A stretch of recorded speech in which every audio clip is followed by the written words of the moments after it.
مجتبیٰ شاہ کی بہن پر ہاتھ ڈالنے والوں کا انجام کیا ہوتا ہے، آج تمہارے بھائی اور تمہیں دونوں کو اندازہ ہو جائے گا۔ یہ کہتے ہی مجتبیٰ نے بے دردی سے روتی سارا کے منہ پر ٹیپ چڑھائی اور اسے تڑپنے کے لیے گھپ اندھیرے کمرے میں بند کر دیا۔ وہ نہیں جانتا تھا کہ یہ اس کی مکار بہن کی سازش تھی، جو اپنی کلاس فیلو سارا سے بدلہ لینے کے لیے اس نے یہ سب کھیل رچایا تھا۔ اگلے 48 گھنٹوں تک وہ انتظام کی آگ میں جلتا رہا، یہ جانے بنا کہ وہ کمزور جان کتنی تکلیف سے اپنا ہر ایک پل کاٹ رہی ہے۔ اگلے دن اس کے آدمی نے خاص خبر آ کر اسے دی، جسے سنتے ہی مجتبیٰ دیوانہ وار بیسمنٹ کی جانب بھاگا تھا کہ بے ہوش پڑی تھی۔ خوبصورت چہرے پر آنسوؤں کے گہرے نشان تھے۔ گاڑی نکالو فوراً، سرخ آنکھوں سے وہ دھاڑا۔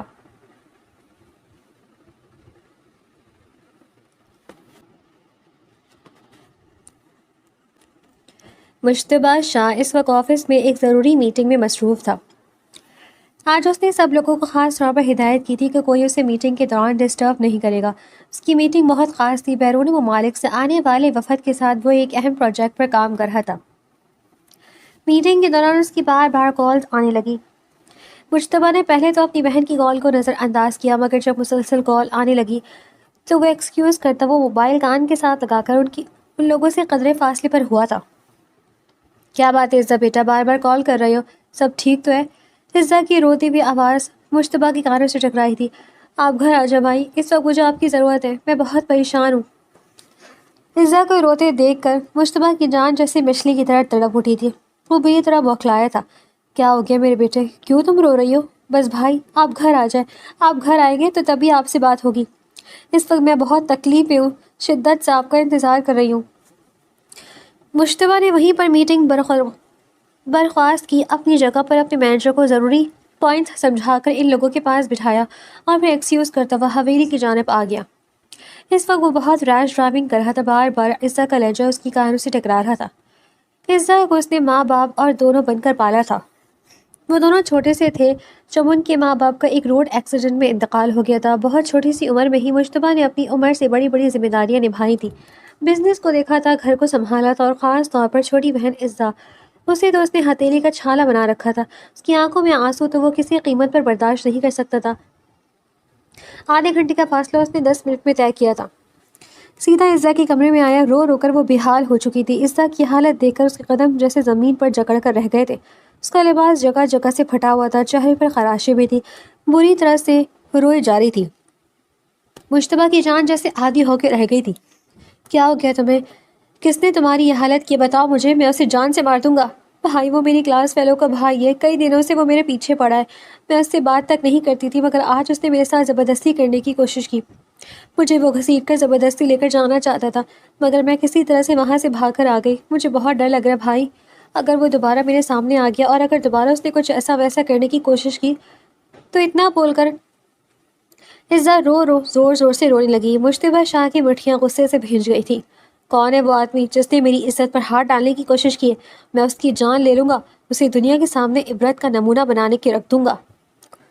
اس نے لوٹتے ہوئے اس لڑکے شکیل کے بارے میں ساری معلومات اپنے بھائی کو دی تھی۔ بھائی، میں اس لڑکے کے دوبارہ اپنی آنکھوں کے سامنے نہیں دیکھنا چاہتی۔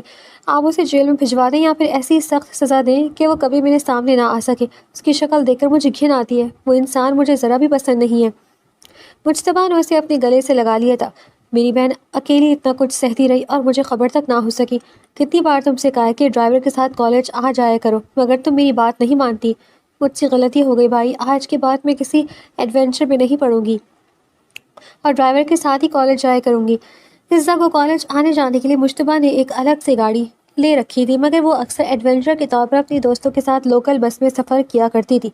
کہتی یہ سب کر کے مجھے بہت اچھا لگتا ہے۔ مجتبیٰ اس کی خوشی کا خیال کرنے کو خوش ہو جاتا، مگر اب وہ خاموش بیٹھنے والوں میں سے نہیں تھا۔ تھوڑی دیر کے بعد شکیل کی ساری معلومات اس کے سامنے آ گئی تھی۔ وہ ایک چھوٹی سی دکان پر جاب کرتا تھا۔ مجتبیٰ تو حیران رہ گیا تھا، اتنا عام سا لڑکا اس کی بہن پر بری نظر ڈالنے کی جرت کیسے کر سکتا تھا؟ اگر مجتبیٰ چاہتا تو اس کے ہاتھ پاؤں توڑ کر اسے بھیک مانگنے کے لیے روڈ پر بٹھا دیتا۔ خطرناک ارادوں سے ہی مجتبیٰ اس لڑکی کی جانب بڑھا تھا، مگر پھر اچانک اس کے ذہن میں ایک دھماکہ سا ہوا۔ نہیں، مجھے اس لڑکی کو کوئی جسمانی نقصان نہیں پہنچانا چاہیے، مجھے اسے تکلیف دینی ہے، ایسی تکلیف جو ساری زندگی اسے اذیت کا احساس دلاتی رہے۔ اس نے میری عزت پر ہاتھ ڈالا ہے تو میں اس کی عزت پر ہاتھ ڈالوں گا، وہ کسی کو منہ دکھانے کے قابل بھی نہیں رہے گا۔ ویسے بھی جس علاقے سے اور جس خاندان سے وہ لوگ تعلق رکھتے ہیں وہاں پر عزت ہی سب کچھ ہوتی ہے، اور جب عزت ہی نہ رہے گی تو مشتبہ کے ہونٹوں پر زہریلی مسکراہٹ پھیل گئی تھی۔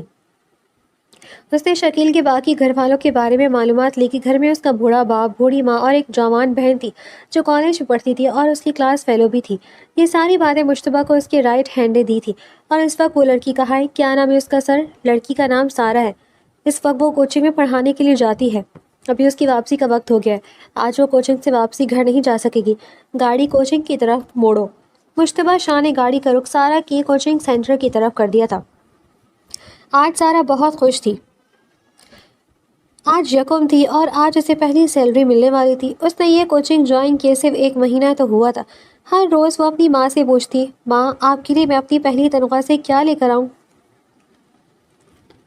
ماں مسکراتے ہوئے کہتی، بیٹی مجھے کچھ بھی نہیں چاہیے، تم پیسے سنبھال کے رکھنا، تمہارے کام آئیں گے۔ پھر وہ اپنے بابا کے سر ہو جاتی، بابا آپ بتائیں آپ کو میری پہلی تنخواہ سے کیا چاہیے؟ اور وہ ہنستے ہوئے اس کے سر پر ہلکی سی چپت لگا کے رہ جاتے، کوئی بھی اچھی سی کتاب جسے پڑھ کر مجھے وقت گزرنے کا احساس نہ ہو، ایسی کوئی کتاب میری بیٹی مجھے تحفے میں دے گی تو مجھے بہت اچھا لگے گا۔ سارہ نے اپنے دماغ میں ساری ترتیب سوچ لی تھی، اپنی ماں کے لیے کیا لینا ہے اور بابا کے لیے کون کون سے تحفے لے کر جائیں۔ پہلی تنخواہ وہ اپنی ماں اور باپ پر خرچ کرنا چاہتی تھی۔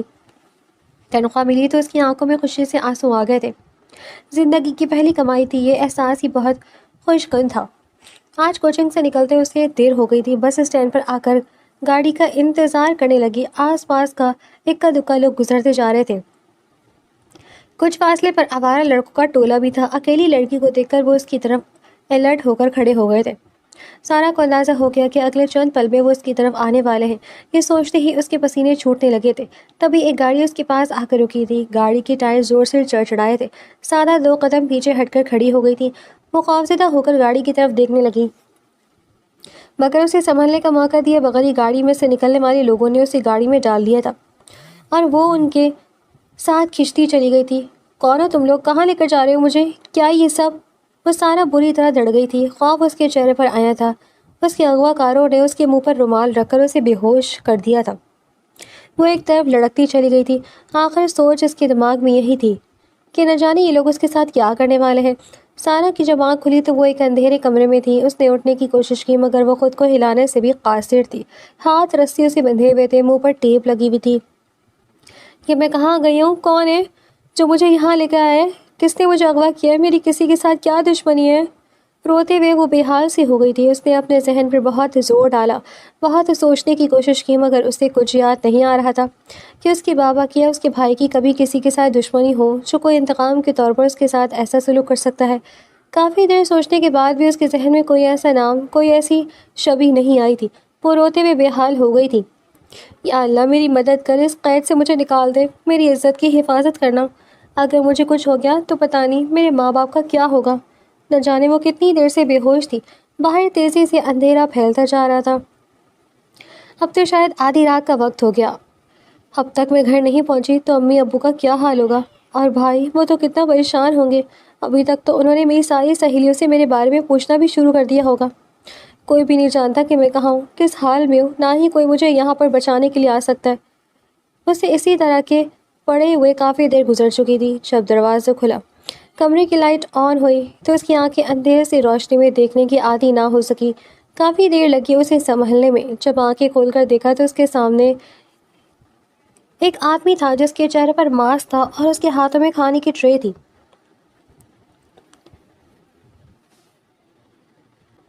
پاس آ کر اس نے سارہ کے ہاتھ پاؤں کھول دیے۔ سارہ پوری طرح ایک طرف سمٹ کر بیٹھ گئی۔ مجھے ہاتھ مت لگانا، میرے ساتھ کچھ بھی برا مت کرنا، تمہیں اللہ کا واسطہ ہے مجھے کچھ مت کہنا۔ وہ روتے ہوئے اس کے سامنے ہاتھ جوڑ گئی تھی۔ آدمی بولا، تم بس اتنا کھانا کھا لو، مجھے تمہیں کچھ نہیں کہنا، بس کھانا کھلانا ہے، کیونکہ مجھے تمہیں صرف کھانا کھلانے کا ہی حکم دیا گیا ہے۔ سارہ اس کی بات سن کر شاکڈ تھی۔ حکم دیا گیا ہے؟ کس نے حکم دیا ہے تمہیں؟ اس بات کو تم چھوڑا، کھانا کھا لو۔ سارہ کی تو بھوک ہی مر چکی تھی۔ وہ تو کھانا کی ضرورت دیکھنے سے بھی اعتراض کر رہی تھی۔ دیکھو، میری تم لوگوں سے کوئی دشمنی نہیں ہے، میں نے تمہارا کچھ نہیں بگاڑا، مجھے یہاں سے جانے دو، میرے ماں باپ جیتے جی مر جائیں گے، ہم غریبوں کی تمہارے ساتھ کیا دشمنی ہے؟ وہ لڑکا کچھ دیر خاموشی سے سارہ کو دیکھتا رہا، پھر کہنے لگا، میں اس بارے میں کچھ نہیں کہہ سکتا، تمہیں یہاں سے نکالنا میرے ہاتھ میں نہیں ہے، اس لیے مجھے تنگ مت کرو۔ کافی دیر تک وہ سارا کا انتظار کرتا رہا کہ وہ کھانا کھائے تو وہ دوبارہ باہر جائے، مگر سارا نے تو کھانا کی طرف ہاتھ تک نہ بڑھایا۔ مجبوراً اس آدمی نے دوبارہ سے سارا کے ہاتھ پاؤں باندھ کر اس کے منہ پر ٹیپ لگا دی اور پھر کھانے کی ٹرے لے کر وہ باہر چلا گیا تھا۔ رات دھیرے دھیرے گزرتی جا رہی تھی، سارا پر قیامت بیتی جا رہی تھی۔ اس کے گھر والوں کی حالت بھی اس سے الگ نہیں تھی۔ ماں رو رو کر نڈھالتی، باپ کا صدمے سے برا حال تھا، اور بھائی وہ تو شرمندگی سے سر نہیں اٹھا پا رہا تھا۔ محلے کے لوگ رشتہ دار گھر میں آ جا رہے تھے، طرح طرح کے سوال تھے اور وہ کسی کے سوال کا سامنا کرنے کی بھی ہمت نہیں کر پا رہے تھے۔ آخر سارا کہاں جا سکتی، وہ تو بہت سلجھی ہوئی، بہت نیک لڑکی تھی، ہم نے تو اسے بہت اچھا سمجھا تھا۔ اگر وہ کسی لڑکی کو پسند کرتی تھی تو آپ لوگوں سے ذکر کرتی، اس طرح یوں گھر چھوڑ کر جانا شریف لڑکیوں کا شیوا تو نہیں ہے۔ غرض یہ کہ جتنے منہ اتنی باتیں۔ وہاں پر آنے والے سب لوگوں کو یقین تھا کہ سارا کا کسی لڑکی کے ساتھ چکر تھا اور وہ اس کے ساتھ بھاگ گئی ہے۔ ماں باپ تو شرمندگی سے منہ چھپاتے پھر رہے تھے۔ یا اللہ، ایسی ذلت سے تو موت بہتر تھی۔ اگر بیٹی دی تھی تو اسے سمجھ اور عقل دیتے، اتنی سمجھ بوجھ تو دیتے کہ اسے ماں باپ کی عزت کی پرواہ ہوتی۔ ارے میری بیٹی تو ایسی نہیں تھی، نہ جانے کون کمبخت اسے اپنی باتوں میں ورغلا کر بہکا کر لے گیا۔ جب صبح ہوئی تو سارا کو یقین ہو گیا کہ اس کی زندگی ہمیشہ کے لیے اندھیرا پھیل گیا ہے۔ اس معاشرے میں رات گھر سے باہر گزاری ہوئی لڑکی کے ساتھ کیا سلوک کیا جاتا ہے، اس کے بارے میں کیسی کیسی باتیں کی جاتی ہیں، اس بات کا سارا کو اندازہ تھا۔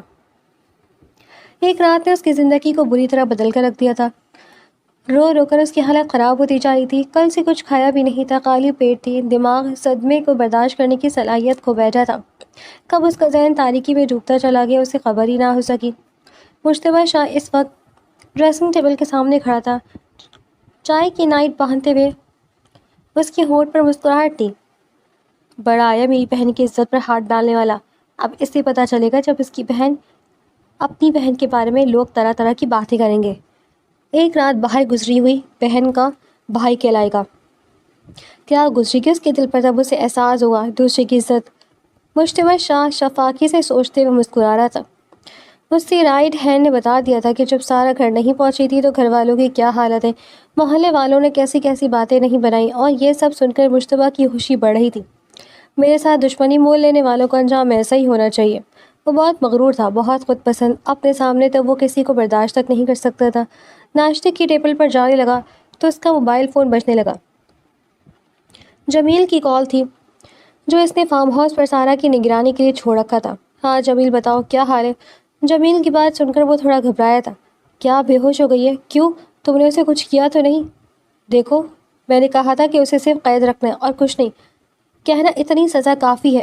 ارے نہیں سر، میں نے کچھ بھی نہیں کیا، میں تو رات کو کھانا لے کر گیا تھا، اس نے کھانا کھانے سے انکار کر دیا، اور جب میں صبح اسے دیکھنے کے لیے گیا تو وہ بے ہوش تھی۔ میں نے اسے ہوش میں لانے کی کوشش کی مگر میں ناکام رہا، اس لیے آپ کو میں نے خبر کر دی۔ ہاں ٹھیک ہے، میں ابھی ناشتہ کر کے آ رہا ہوں، دیکھتا ہوں کیا کرنا ہے اس کا۔ ناشتہ کرتے ہوئے وہ تھوڑا پریشان ہو گیا تھا۔ اس صورتحال کے بارے میں اس نے سوچا نہیں تھا۔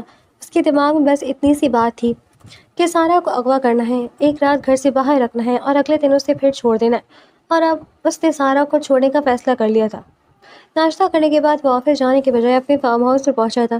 جمیل سے سارا کی رپورٹ لے کر وہ اس کے کمرے میں آیا تو جمیل کے کہنے کے مطابق وہ دنیا مافیا سے بے خبر تھی۔ مشتبہ نے اسے ہوش میں لانے کی کوشش کی، اس کے چہرے پر پانی کی چھینٹیں مارے، مگر وہ بے خبر تھی۔ کیا ہو گیا اسے؟ لگتا ہے صدمے کا اثر ہے اور اس نے گہرا صحیح لے لیا ہے، اسے ہاسپٹل لے کر جانا ہی پڑے گا۔ جمیل تم میرے ساتھ ہاسپٹل چلو، اگر کسی کو شک ہو گیا تم اسے اپنا دور کا رشتہ دار کہو گے۔ ویسے مجھے یقین ہے کسی قسم کی کوئی گڑبڑ نہیں ہوگی، کیونکہ ان لوگوں نے کوئی رپورٹ درج نہیں کروائی۔ بدنامی کی خوف سے تو وہ لوگ سر چھپا کر گھر کے اندر بیٹھے رہ گئے ہیں، اب کون اسے تلاش کرے گا؟ جی سر آپ ٹھیک کہہ رہے ہیں، وہ لوگ اب شاید اس لڑکی کو پہچانے سے بھی انکار کر دیں گے، اگر یہ گھر گئی تو بھی ویسے ہی دھتکار دیں گے۔ مشتبہ جمیل کی بات سن کر چونکا تھا۔ کیا مطلب کیسے دھتکار دیں گے؟ ان کی بیٹی اگر ایک رات گھر سے باہر آئی تو یہ کوئی اتنی بڑی بات نہیں مانا کہ ان کی بدنامی ہوئی ہے، بے عزتی ہوئی ہے، لوگوں سے باتیں سنی ہیں، مگر وہ لوگ اسے اپنانے سے انکار کیسے کر سکتے ہیں؟ مشتبہ کی حیرت کم ہونے میں نہیں آ رہی تھی۔ جمیل کہنے لگا، باز آپ ان چھوٹے علاقوں کے لوگوں کو نہیں جانتے، عزت کا مسئلہ ان کے لیے زندگی موت کے برابر ہوتا ہے۔ جو لڑکی ایک بار گھر سے بھاگ جائے یا ایک رات گھر سے باہر گزار لے تو وہ لوگ اس لڑکی کے ساتھ دوبارہ کوئی رشتہ نہیں رکھتے۔ مشتبہ کو سن کر افسوس ہوا تھا، مگر فی الحال وہ اس بارے میں زیادہ سوچنا نہیں چاہتا تھا۔ سارا کو لے کر ہسپتال پہنچا. اسے دیکھ کر پہلی نظر میں وہ ٹھٹک کر رہ گیا تھا. لڑکی بہت خوبصورت تھی، اتنی حسین کہ اس نے اپنی زندگی میں نہیں دیکھی تھی. اس لڑکی کے چہرے پر معصومیت تھی، سادگی میں بھی حسن نمایاں تھا. چہرے کے نقوش بھی ٹھیکے تھے، بغیر کسی میک اپ کے آرائشوں سے پاک وہ لڑکی دیکھنے سے تعلق رکھتی تھی. جو لڑکی آج تک مشتبہ شاہ نے دیکھی تھی، اس کے آس پاس تتلی کی مانند گھومتی ہوئی، جو میک اپ کی چلتی پھرتی دکانیں لگتی تھیں، جو اپنی آرائش و زیبائش کی نمائش کرتے ہوئے مردوں کو اپنی طرف مائل کرنے کی ہر ممکن حد تک کوشش کرتی ہیں. مگر یہ لڑکی، اس نے ایک کالے رنگ کا برقع پہنا ہوا تھا جس نے اس کے سارے جسم کو چھپا کر رکھا ہوا تھا. بال بھی اسکارف میں قید تھے. مشتبہ ابھی تک اس کے سر کے بال تک نہیں دیکھ سکا تھا. ایک لمحے کو مشتبہ کو افسوس ہوا تھا، اب کیا ہوگا؟ جو کچھ بھی ہوا ہے اس میں اس لڑکی کا تو کوئی قصور نہیں. اس کے بھائی کی غلطی کی سزا میں نے اسے دے دی ہے. اب اگر یہ واپس جائے گی تو وہ لوگ تو اسے اپنائیں گے نہیں. کیا میں نے اس کی لڑکی کے ساتھ کوئی زیادتی کر دی ہے؟ کافی دیر تک وہ سارا کے چہرے کی طرف دیکھتے ہوئے سوچوں میں گم رہا تھا. جب سارا کو ہوش آیا تو اس نے اپنے سامنے مشتبہ شاہ کو دیکھا. ایک لمبا چوڑا وجیح مرد اس کے سامنے تھا. وہ ایک دم اٹھ کر بیٹھ گئی تھی. اس کے چہرے پر خوف و ہراس پھیل گیا تھا. مشتبہ شاہ نے آرام سے اسے لیٹے رہنے کا کہا. ڈاکٹر نے بتایا تھا کہ صدمے کے زیر اثر رہنے سے اس کا نروس بریک ڈاؤن ہوا ہے. وہ بہت پریشان رہی ہے. اسے خوش رکھا جائے ورنہ اس کی طبیعت بگڑ سکتی ہے. اور مشتبہ شاہ جانتا تھا اگر اس حالت میں وہ اپنے گھر جائے گی تو وہ لوگ تو اس کو مار ہی دیں گے، اپنی باتوں سے اسے گھائل کریں گے. نہ جانے کیوں مشتبہ اس کی تکلیف کو اپنے دل پر محسوس کرنے لگا. اس کا دل نہیں چاہ رہا تھا کہ وہ اس لڑکی کو خود سے دور کرے، اس کے گھر والوں کے پاس بھیجے اور وہ اس سے غلط سلط باتیں کہیں. شام تک ڈاکٹر نے سارا کو ہاسپٹل میں رکھا تھا اور مشتبہ ایک لمحے کے لیے بھی اس کے پاس سے ہلا تک نہیں تھا. کون ہیں آپ اور مجھے کیسے جانتے ہیں؟ کیوں آپ مجھے ہاسپٹل لے کر آئے ہیں؟ سارا نے جب مشتبہ کو مسلسل اپنے پاس برجمان دیکھا، اس کے کچھ کہتے ہوئے نظروں کے چہرے پر محسوس کیا تو پوچھے بغیر نہ رہ سکی تھی. مشتبہ اس کی بات سن کر چونکا. آپ اپنے دماغ پر زیادہ زور مت ڈالیں، آپ کی طبیعت خراب ہے، آپ آرام کریں. مگر آپ ہیں کون؟ کیا آپ ہی ہیں وہ جنہوں نے مجھے اغوا کروایا تھا؟ آپ ہی مجھے وہاں لے کر گئے تھے. مگر کیوں؟ کیا بگاڑا تھا میں نے آپ کا جو آپ نے میرے ساتھ ایسا کیا؟ وہ بالآخر روتے ہوئے احتجاج کرنے لگی تھی. اتنا تو اسے اندازہ ہو گیا تھا کہ یہی ہے وہ شخص جو اسے یہاں پر لے کر آیا تھا. اگر یہ شخص اس سب کا ذمہ دار نہ ہوتا، کوئی شخص اور ہوتا تو وہ ضرور سارا سے اس کے بارے میں سوال پوچھتا. مگر اس انسان نے سارا سے کچھ نہیں پوچھا تھا. اس کا مطلب تھا کہ وہ اس کے بارے میں سب کچھ جانتا تھا یا پھر اس سب کا ذمہ دار وہ خود تھا. آپ مجھے اپنا موبائل دے سکتے ہیں؟ مجھے اپنے گھر والوں سے بات کرنی ہے. مشتبہ شاہ نے کچھ لمحے سوچا، پھر اپنا موبائل سارا کی طرف بڑھایا. سارا نے ایک جھٹکے سے اس کے ہاتھ سے موبائل لے لیا. اپنے بھائی کا نمبر ملا کر موبائل کان کے ساتھ لگایا تھا. دوسری بیر پر ہی کال ریسیو کر لی گئی تھی. ہیلو بھائی، میں سارا بات کر رہی ہوں. مجھے کسی نے اغوا کر لیا تھا اور اس وقت میں ہاسپٹل میں ہوں. دوسری طرف سے نہ جانے کیا کہا گیا کہ سارا کا رنگ پیلا پڑ گیا تھا. آنکھوں سے آنسو نکلنے لگے تھے. مشتبہ کو اندازہ ہو گیا کہ سارا کو کچھ سخت سننے کو ملا ہے. اس نے جلدی سے سارا کے ہاتھ سے موبائل لے لیا. سارا کی آنکھوں سے آنسو موتیوں کی صورت بہہ رہے تھے. وہ بری طرح سے پھوٹ پھوٹ کر رو رہی تھی اور اسے اس حالت میں دیکھ کر مشتبہ کو بہت تکلیف ہو رہی تھی. وہی تو تھا سارا کی اس حالت کا ذمہ دار. سارا کے ساتھ جو کچھ بھی ہوا وہ اس سب سے انجان تو نہیں تھا کہ اس کا نتیجہ کیا نکلے گا. سارا کو اتنا بے دردی سے روتا ہوا دیکھ کر وہ اس کے پاس آیا تھا. آپ پریشان مت ہو، سب ٹھیک ہو جائے گا. کیا خاک ٹھیک ہو جائے گا؟ سارا زور سے چلائی تھی. میرے بھائی نے میری شکل دیکھنے سے انکار کر دیا ہے. میرے گھر سے غائب رہنے کا صدمہ لے کر میرا باپ اس دنیا سے چلا گیا. میری ماں بستر سے لگ گئی. اس ایک رات نے مجھے سب کی نظروں میں مجرم بنا دیا. میں اپنے باپ کا آخری وقت میں دیدار نہیں کر سکتی کیونکہ میرے بھائی نے مجھے منع کیا ہے کہ میں اس گھر کے آس پاس بھی نظر نہ آئی تو وہ میری جان لے لے گا. میں تو مر چکی ہوں، زندہ لاش میں تبدیل ہو چکی ہوں. اب مزید کوئی مجھے کیا ہی مارے گا؟ مشتبہ شاہ کے پاس اب کہنے کو کچھ نہیں رہا تھا. یہ سب ہو جائے گا اس سے اندازہ نہیں تھا. اس کے انتقام کی آگ نے ایک ہنستے بستے گھر کو اجاڑ دیا تھا. اس کے باپ کی موت ہو گئی تھی اور اس لڑکی کی زندگی برباد ہو گئی. اب کون اسے اپنائے گا؟ کون اس سے شادی کرے گا؟ اس سے بہتر تھا کہ وہ شکیل کو ہی سزا دے دیتا، اس سے کسی کیس میں پھنسا کر جیل بھجوا دیتا یا پھر اپنے آدمیوں سے اسے مار پڑواتا اور اسے دھمکی دلواتا تو دوبارہ کبھی وہ اس کی بہن کی طرف رخ نہ کرتا. مگر جو کچھ مشتبہ شاہ نے کیا اب وہ اسے اپنے کیے پر پچھتانے پر مجبور کر گیا تھا. سارا کو تسلی دینے کے لیے اس کے پاس الفاظ نہیں تھے. ڈاکٹر نے شام کو سارا کو ڈسچارج کر دیا تھا. سارا وہاں سے باہر نکلنے لگی جو مشتبہ نے اس کا ہاتھ پکڑ لیا تھا۔ کہاں جا رہی ہو؟ اللہ کی زمین بہت بڑی ہے، کہیں بھی چلی جاؤں گی، میرے ساتھ آؤ۔ سارا نے اپنا ہاتھ اس کے ہاتھ کی گرفت سے نکال لیا تھا۔ مجھے تمہارے ساتھ کہیں نہیں جانا۔ جس انسان نے میری زندگی برباد کر دی، میری بغیر کسی غلطی کے مجھے اتنی بڑی سزا دی، میں اس انسان پر کیسے یقین کر لوں؟ کیسے اس انسان کے ساتھ چل پڑوں جس نے اتنا بڑا کیا؟ وہ کل کو اس سے زیادہ برا کرے گا۔ میں تم سے وعدہ کرتا ہوں سارا، میں تمہارے ساتھ کچھ برا نہیں کروں گا۔ تمہیں میں عزت دوں گا، مان دوں گا اور معاشرے میں ایک مقام دوں گا۔ مجتبیٰ شاہ خود نہیں جانتا تھا کہ اس نے اچانک سے یہ فیصلہ کیوں کر لیا۔ سارا اسے دیکھتی رہ گئی۔ اگر مجھے عزت دینی تھی تو باعزت طریقے سے میرے گھر والوں سے میرا ہاتھ مانگتے، یوں جیتے جی ہم لوگوں کو زندہ درگور نہ کرتے۔ اب ان باتوں کا وقت نہیں ہے۔ سارا جو ہونا تھا ہو گیا، مگر یہ جو کچھ بھی ہوا ہے اس میں میرا بھی اتنا قصور نہیں ہے۔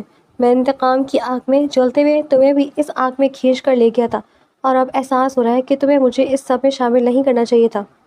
انتقام کیا مطلب؟ کیا کہنا چاہتے ہیں؟ کس سے آپ انتقام لینا چاہتے تھے جو میں بھی اس وقت گرفت میں آ گئی؟ تمہارے بھائی سے، میرے بھائی سے اس نے کیا ہے؟ سارا حیرانی تو رہ گئی تھی۔ اس کا شریف النفس بھائی جو کسی سے نہ لڑائی جھگڑا کرتا تھا، نہ کسی سے کوئی فضول بات کہتا تھا، بھلا اس جیسے انسان سے کوئی کیسے انتقام لے سکتا تھا؟ اور وہ بھی ایک امیر آدمی جس کے ساتھ شکیل کا کوئی لینا دینا تھا ہی نہیں۔ تمہارے بھائی نے میری بہن کی عزت پر ہاتھ ڈالا تھا، اس کے ساتھ بدتمیزی کی، اور یہ سب میں برداشت نہیں کر سکا۔ میں نے سوچا کہ جو کچھ تمہارے بھائی نے کیا ہے وہی سب میں تمہارے ساتھ بھی کروں گا۔ شکر کرو میں نے تمہاری عزت پر ہاتھ نہیں ڈالا، صرف تمہارے بھائی کو زمانے میں رسوا کیا ہے۔ اور سچ کہوں تو یہ سزا تمہاری لیے نہیں، تمہارے بھائی کے لیے ہے۔ اب میں تمہیں اپنی زندگی میں شامل کرنے کا فیصلہ کر چکا ہوں۔ سارے فیصلے آپ نے اکیلے ہی کر لیے، پہلے میرے بھائی کو گنہگار قرار دیا، پھر مجھے سزا دینے کا فیصلہ کیا، اب مجھے اپنانے کی بات کر رہی ہیں۔ یہ سب نہیں ہوگا، میں آپ کے ہاتھوں کا کھلونا نہیں بنوں گی۔ مگر مشتبہ نے اس کی بات پوری ہونے سے پہلے اسے اپنے ساتھ گاڑی میں کھینچ لیا تھا۔ میرے ساتھ چلو، جیسا میں کہہ رہا ہوں ویسا کرو، اور جمیل تم ابھی اور اسی وقت نکاح خواہ کا انتظام کرو، میں ابھی سارا کے ساتھ نکاح کرنا چاہتا ہوں۔ اور پھر وہی سب ہوا جو مشتبہ شاہ نے چاہا تھا۔ فارم ہاؤس میں آتے ہی اس نے سارا کے ساتھ نکاح کر لیا۔ سارا روتی رہ گئی، احتجاج کرتی رہ گئی، مگر مشتبہ شاہ نے اس کی ایک نہیں سنی، اسے اپنی بیوی بنا کر ہی دم لیا۔ کتنے دنوں تک سارا اس فارم ہاؤس میں ہی رہی تھی۔ وہ ہر وقت بجھی سی اداس سی رہتی تھی۔ وہ اور باتیں کہ مشتبہ اپنی داسترس میں اس کا خیال بھی رکھتا تھا، مگر جو کچھ اس نے سارا کے ساتھ کیا تھا وہ اتنی آسانی سے بھلا نہیں سکتی تھی۔ ایک دن مشتبہ اس کے پاس آیا تو کہنے لگا، اب میں تمہیں اپنے ساتھ حویلی لے کر جانا چاہتا ہوں، اس شادی کو سب کے سامنے ڈکلیئر کرنا چاہتا ہوں۔ دنیا میں میری صرف ایک بہن ہے، باقی دور پار کے رشتہ دار ہیں۔ ایک دن مشتبہ اس کے پاس آیا تو کہنے لگا، اب میں تمہیں اپنے ساتھ حویلی لے کر جانا چاہتا ہوں، اس شادی کو سب کے سامنے ڈکلیئر کرنا چاہتا ہوں۔ دنیا میں میری صرف ایک ہی بہن ہے، باقی دور پار کے رشتہ دار ہیں۔ تمہیں مجھے ان سب سے ملوانا ہے، اس لیے میں چاہتا ہوں کہ تم اچھے سے تیار ہو جاؤ، ایسے ہی نظر آؤ جیسے مشتبہ شاہ کی بیوی کو نظر آنا چاہیے۔ حویلی روانگی کا فیصلہ ہو چکا تھا، لیکن مشتبہ شاہ کی نظروں میں سارا کا وہ سادہ سا حلیہ اس معیار پر پورا نہیں اتر رہا تھا جو وہ دنیا کے سامنے پیش کرنا چاہتا تھا۔ سارا خاموشی سے برقعے میں لپیٹی گاڑی کی پچھلی نشست پر بیٹھی کھڑکی سے باہر دیکھ رہی تھی۔ اس کی آنکھوں کے آنسو اب سوکھ چکے تھے، لیکن اندر کا کرب مزید گہرا ہو گیا تھا۔ گاڑی شہر کے ایک بہت بڑے اور مہنگے ترین بوتیک کے سامنے آ کر رکی۔ مشتبہ نے سرد لہجے میں کہا، نیچے اترو سارا۔ سارا نے بغیر کچھ کہے اس کی پیروی کی۔ بوتیک کے اندر داخل ہوتی وہاں کی چکا چوندھ نے سارا کی آنکھوں کو خیرہ کر دیا، لیکن اس کے دل میں کوئی خوشی نہیں تھی۔ سیلز گرلز مشتبہ شاہ کو دیکھ کر فوراً سیدھی ہو گئی اور انتہائی مؤدبانہ انداز میں سلام کیا۔ جی شاہ صاحب، فرمائیے آپ کے لیے کیا پیش کریں؟ مشتبہ نے سارا کی طرف اشارہ کرتے ہوئے کہا، اس کے لیے ہمارے خاندان کے معیار کے مطابق بہترین اور مہنگے ترین لباس نکلوائیں، ایسے لباس جو مشتبہ شاہ کی بیوی پر جچیں۔ سارا ایک طرف کھڑی رہی جبکہ سیلز گرل نے ایک سے بڑھ کر ایک قیمتی اور زر برق لباس لا کر سامنے رکھ دیے۔ مشتبہ خود ایک لباس کا معائنہ کر رہا تھا۔ اس نے ایک گہرے مرغابی رنگ کا بھاری کام والا ریشمی سوٹ منتخب کیا اور سارا کی طرف بڑھاتے ہوئے کہا، اسے ٹرائل روم میں جا کر پہن کر آؤ۔ سارا نے اس لباس کو دیکھا اور پھر مشتبہ کی آنکھوں میں جھانکا جہاں سے حکم تھا، کوئی محبت یا نرمی نہیں تھی۔ وہ خاموشی سے لباس لے کر اندر چلی گئی۔ جب وہ لباس پہن کر باہر آئی تو وہ لباس اس کے معصوم چہرے اور خوبصورت سراپے پر قیامت ڈھا رہا تھا، لیکن سارا کا سر جھکا ہوا تھا۔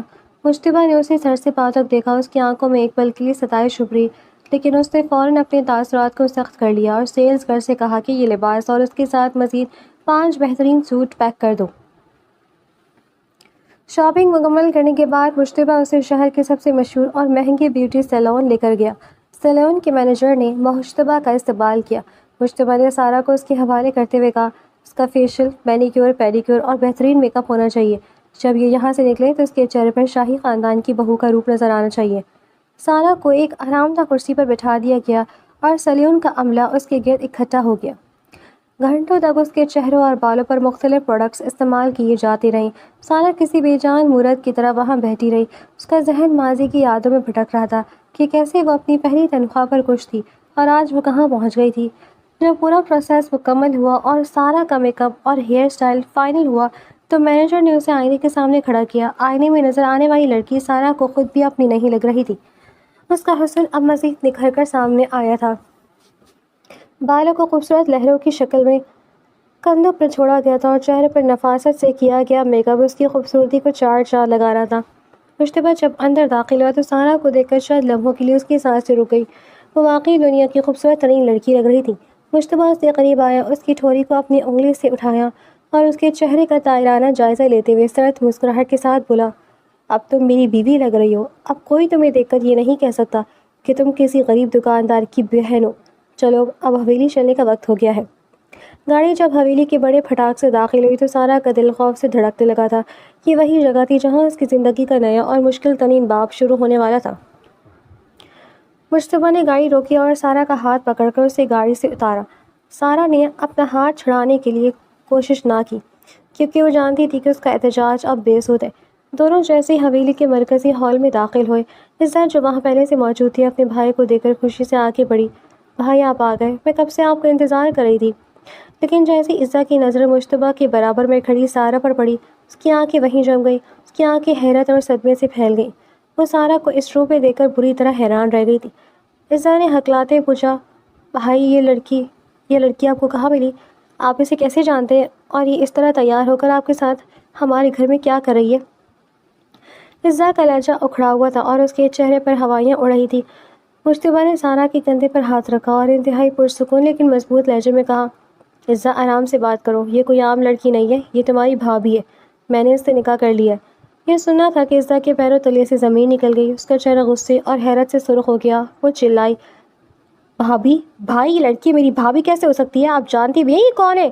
یہ اس شکیل کی بہن ہے جس نے میری عزت پر ہاتھ ڈالنے کی کوشش کی تھی۔ آپ نے میری دشمن کی بہن سے شادی کر لی۔ سارہ بھی عزت کی باتیں سن کر بری طرح چونک اٹھی تھی۔ اس کی آنکھیں پھٹ گئی تھی۔ اس نے حیرت سے مشتبہ کی طرف دیکھا، تو کیا یہ عزت مشتبہ شاہ کی بہن ہے؟ وہی عزت جو اس کی کالج فیلو تھی۔ سارہ کے دماغ میں ایک دھماکہ سا ہوا۔ وہ سمجھ گئی کہ یہ سب کھیل عزت کا رچایا ہوا تھا، لیکن وہ خاموش رہی۔ مشتبہ نے عزت کو گھورتے ہوئے کہا، عزت میں سب جانتا ہوں کہ یہ کون ہے، میں نے اس کے بھائی کو سزا دینے کے لیے ہی یہ سب کیا ہے۔ اب یہ اس گھر کی عزت ہے اور میری بیوی ہے، اس لیے اپنے لہجے کو درست کرو۔ پھر مشتبہ سارہ کی طرف مڑا اور عزت سے مخاطب ہو کر بولا، سارہ میری بہن، عزت کا خیال رکھنا، اسے کبھی کسی بات کی تکلیف کا احساس نہ ہونے دینا، اس نے زندگی میں بہت دکھ دے گئے۔ سارہ خاموشی سے مشتبہ کی باتیں سنتی رہی۔ اس نے کوئی جواب نہیں دیا۔ اس کی خاموشی میں ایک گہرا طنز تھا جو مشتبہ محسوس نہیں کر سکا۔ عزت غصے سے پیر پٹکتی ہوئی اپنے کمرے کی طرف چلی گئی، جبکہ مشتبہ نے سارہ کو حویلی کے ایک بڑے اور پرآسائش کمرے میں منتقل کر دیا۔ اگلے چند دن سارہ کے لیے کسی جہنم سے کم نہیں تھے۔ مشتبہ زیادہ تر وقت بزنس کے سلسلے میں باہر رہتا تھا اور پیچھے سے عزت سارہ کو زج کرنے کا کوئی موقع ہاتھ سے نہیں جانے دیتی تھی۔ ایک شام جب مشتبہ بزنس میٹنگ سے فارغ ہو کر لاؤنج میں بیٹھا چائے پی رہا تھا، عزت اس کے پاس آئی اور صوفے پر بیٹھتے ہوئے منہ بنا کر بولی، بھائی مجھے آپ سے ایک ضروری بات کرنی ہے۔ مشتبہ نے اخبار سے نظریں ہٹا کر اس کی طرف دیکھا۔ ہاں عزت کہو، کیا بات ہے؟ عزت نے اپنے لہجے میں مصنوعی مظلومیت لاتے ہوئے شکایت کی، بھائی تمہاری یہ بیوی تو بہت مغرور ہے، یہ مجھے کچھ سمجھتی ہی نہیں ہے۔ میں جب بھی اس سے کوئی بات کرنے کی کوشش کرتی ہوں یہ آگے سے منہ پھیر لیتی ہے اور نخرے دکھاتی ہے۔ مجھے تو سمجھ نہیں آتا کہ آپ نے اس لڑکی میں کیا دیکھا ہے۔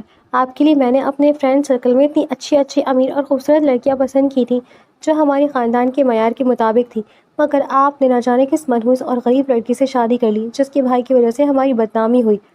مشتبہ کو عزت کا یہ انداز پسند نہیں آیا تھا۔ سارہ نے اب تک حویلی میں کبھی کسی سے بدتمیزی نہیں کی تھی۔ وہ ہمیشہ خاموش اور اپنے کمرے تک محدود رہتی تھی۔ مشتبہ نے غصے سے اخبار میز پر پٹکا اور عزا پر چلاتے ہوئے بولا، عزا بس کر، تو بہت ہو گیا، میں اب سارا کے خلاف ایک لفظ بھی نہیں سننا چاہتا۔ وہ میری بیوی ہے اور اس حویلی کی مالکن ہے۔ اگر اس نے اپنے بھائی کے گناہوں کو سزا بھگتنی تھی تو اس کا مطلب یہ نہیں کہ تم ہر وقت اس کی تذلیل کرتی رہو۔ آئندہ اگر تم نے اس کے بارے میں ایسی کوئی بکواس کی تو مجھ سے برا کوئی نہیں ہوگا، جاؤ یہاں سے۔ عزا اپنے بھائی کی یہ ڈانٹ سن کر سکتے میں آ گئی۔ اس نے کبھی خواب میں بھی نہیں سوچا تھا کہ مشتبہ اس غریب لڑکی کی خاطر اس پر غصہ کرے گا۔ وہ دل میں سارا کے خلاف مزید نفرت سے بھر گئی اور وہاں سے چلی گئی۔ اگلے دن مشتبہ شاہ آفس میں تھا، لیکن اس کا دل کام میں نہیں لگ رہا تھا۔ اس کے ذہن میں بار بار سارا کا وہ معصوم اور غمزدہ چہرہ آ رہا تھا۔ اس نے سوچا کہ آج وہ جلدی گھر جائے گا اور سارا سے بات کرنے کی کوشش کرے گا، شاید اس کا غصہ کچھ کم ہو سکے۔ وہ دوپہر کے وقت ہی حویلی واپس آ گیا۔ حویلی میں عجیب سی خاموشی تھی۔ مشتبہ نے سوچا تھا کہ پہلے عزا سے مل لے تاکہ کل ڈان کا ازالہ کر سکے۔ وہ جیسے ہی عزا کے کمرے کے قریب پہنچا تو کمرے کا دروازہ تھوڑا سا کھلا ہوا تھا۔ اندر سے عزا کی تیز اور زہریلی آواز آ رہی تھی۔ مشتبہ کے غضب دروازے پر ہی رک گئے تھے کیونکہ عزا سارا سے مخاطب تھی۔ عزا انتہائی تکبر اور تمسخر لہجے میں بولی، سارا سے کہہ رہی تھی، تم کیا سمجھتی ہو سارا کہ تم اس گھر کی مالکن بن جاؤ گی؟ تم تو صرف ایک مہرہ ہو۔ میری نظروں میں تمہاری اوقات ایک خادمہ سے زیادہ نہیں ہے۔ سارا کی دھیمی لیکن مضبوط آواز ابھری، عزا میں نے تمہارا کیا بگاڑا تھا جو تم نے میرے بھائی پر اتنا بڑا جھوٹا الزام لگایا؟ عزا زور سے ہنسی اور بولی، بگاڑا تھا؟ تم نے میری انا کو ٹھیس پہنچائی تھی۔ تم کالج میں ہمیشہ ٹاپ کرتی تھی اور میں تمہارے پیچھے ہوتی تھی۔ میں نے تو تم سے انتقام لینے کے لیے تمہارے بھائی کے خلاف اپنے بھائی کو برگلایا تھا۔ میں نے بھائی سے جھوٹ بولا تھا کہ شکیل نے میرے ساتھ زبردستی کرنے کی کوشش کی تاکہ بھائی غصے میں آ کر تمہارے بھائی کو جیل بھجوا دے یا اسے دنیا سے ختم کر دے، اور تم جو ہو میرے سامنے آ کر گھٹنے ٹیکو گی، ناک رگڑو گی اور مجھ سے معافی مانگو گی، تب میں تمہارے بھائی کو چھڑوانے کا کہتی۔ میں کیا جانتی تھی کہ میرے بھائی الٹا تم سے ہی شادی کر لیں گے اور تمہیں اس حویلی میں لے آئیں گے۔ دروازے کے پیچھے کھڑے مشتبہ شاہ کے پیروں تلے سے زمین نکل گئی۔ اس کے جسم میں جھرجھری سے دوڑ گئی، اس کا خون کھولنے لگا۔ عزا اندر کہی جا رہی تھی، لیکن فکر مت کرو، میں تمہیں اس گھر سے جلدی نکلوا لوں گی۔ بھائی کے کان تمہارے خلاف اس طرح بھروں گی کہ وہ تمہیں طلاق دے کر اس حویلی سے دھکے دے کر باہر نکال دیں گے۔ مشتبہ سے اب مزید ضبط نہ ہو سکا۔ اس نے زور سے دروازہ کھولا اور اندر داخل ہوا۔ عزا اور سارا دونوں نے چونک کر دروازے کی طرف دیکھا۔ مشتبہ کا چہرہ غصے سے لال ہو چکا تھا اور اس کی آنکھیں خونخوار ہو رہی تھیں۔ عزا نے اپنے بھائی کو وہاں کھڑے دیکھا تو اس کے چہرے کا رنگ اڑ گیا۔ وہ خوف سے کانپنے لگی۔ بھائی آپ کب آئے؟ مشتبہ آگے بڑھا اور اس نے عزا کے چہرے پر ایک زوردار تھپڑ اسیر کیا۔ تھپڑ کی گونج پورے کمرے میں سنائی دی۔ عزا فرش پر جا گری اور اپنا گال پکڑ کر رونے لگی۔ مشتبہ نے چلاتے ہوئے کہا، بدبخت لڑکی، تم اتنی گر سکتی ہو؟ تم نے اپنی جھوٹی انا کی خاطر مجھ سے اتنا بڑا جھوٹ بولا، مجھے اندھا کر کے ایک معصوم لڑکی کی زندگی برباد کروا دی۔ تم نے اپنے بھائی کو ایک گنہگار بنا دیا۔ مشتبہ کا سانس پھول رہا تھا۔ وہ سارا کی طرف اڑا جس کی آنکھوں سے خاموش آنسو بہہ رہے تھے۔ مشتبہ کے جلد پر جیسے کسی نے خنجر چلا دیا ہو۔ وہ سارا کے سامنے مجرم بن کر کھڑا تھا۔ عزا نے روتے ہوئے مشتبہ کا پاؤں پکڑنے کی کوشش کی۔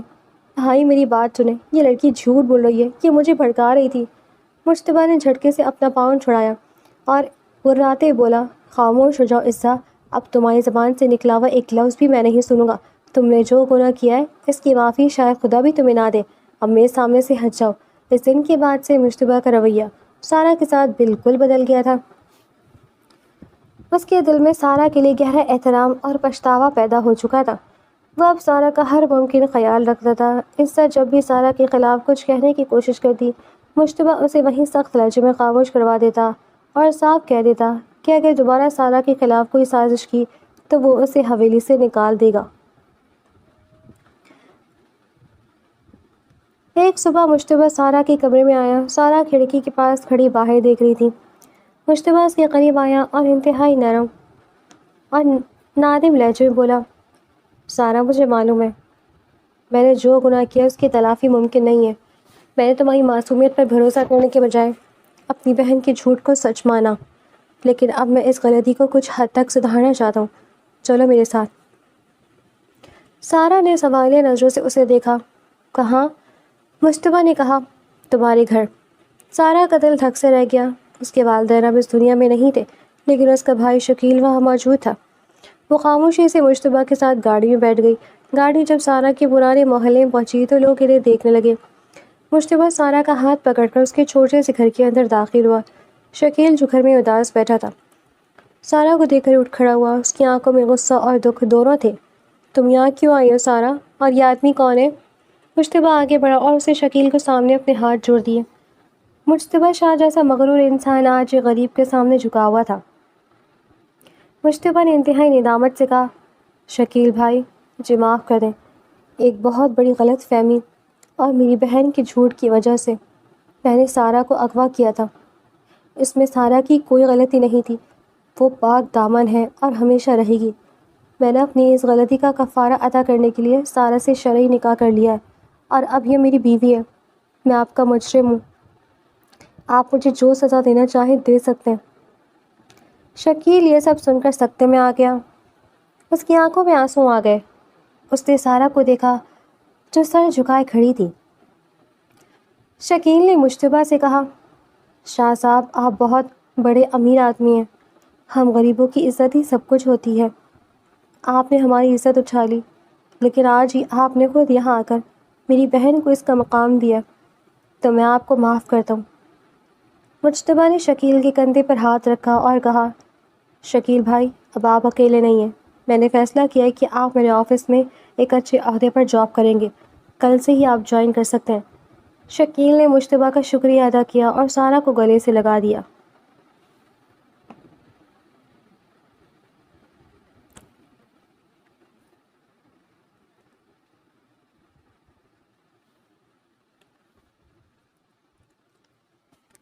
حویلی واپسی کے سفر میں گاڑی کے اندر ایک پرسکون خاموشی تھی۔ مشتبہ گاڑی چلا رہا تھا اور سارا سامنے دیکھ رہی تھی۔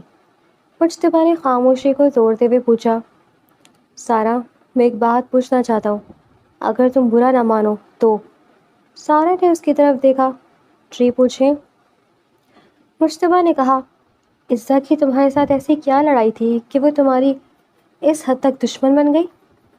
سارا نے ایک گہرا سانس لیا اور ماضی کی یادوں میں کھو گئی۔ اس نے کہنا شروع کیا، شاہ صاحب میں اور عزت ایک ہی کالج میں پڑھتے تھے۔ میں ایک غریب گھرانے سے تھی، لیکن پڑھائی میں ہمیشہ اول آتی تھی۔ ہر ٹیسٹ اور ہر امتحان میں میری فرسٹ پوزیشن ہوتی تھی اور عزت کے نمبر ہمیشہ کم آتے تھے۔ عزت کو یہ بہت بات بری لگتی تھی۔ اس کی انا اس بات کو قبول نہیں کرتی تھی کہ ایک غریب لڑکی اس سے آگے نکل جائے۔ ایک دن وہ کالج کی کوریڈور میں میرے پاس آئی اور اس نے اپنے بیگ سے پیسوں کا ایک بنڈل نکال کر میرے سامنے رکھ دیا۔ سارا نے اپنی بات جاری رکھتے ہوئے کہا، اس نے مجھ سے کہا کہ یہ پیسے رکھ لو اور اگلے امتحانات میں جان بوجھ کر فیل ہو جاؤ یا خالی پیپر چھوڑ دو تاکہ میری پہلی پوزیشن آ سکے۔ میں نے اس کے وہ پیسے اس کے منہ پر مار دیا اور کہا کہ میں اپنی محنت کی کمائی کھاتی ہوں، تمہارے ان پیسوں سے اپنی قابلیت کا سودا نہیں کروں گی۔ بس اسی بات پر میری اور اس کی سخت لڑائی ہو گئی تھی۔ اس نے مجھے دھمکی دی تھی کہ وہ مجھے اس کی قیمت چکانے پر مجبور کرے گی، اور پھر اس نے جو کیا وہ سب آپ کے سامنے ہی ہے۔ مشتبہ نے سارا کی بات سن کر نادم ہو کر گاڑی روک دی۔ اس نے سارا کا ہاتھ اپنے ہاتھوں میں لیا اور کہا، سارا مجھے معاف کر دو، میں نے ایک ہیرا کھو کر ایک پتھر پر بھروسہ کیا تھا، لیکن میں وعدہ کرتا ہوں کہ اب زندگی کی ہر خوشی تمہارے قدموں میں لا کر رکھ دوں گا۔ سارا نے پہلی بار مشتبہ کی آنکھوں میں سچائی دیکھی اور اس کے ہونٹوں پر بھی ایک ہلکی سی مسکراہٹ نمودار ہوئی تھی۔ حویلی کے دروازے اب ان کے لیے ایک نئے اور خوشگوار مستقبل کا پتہ دے رہے تھے۔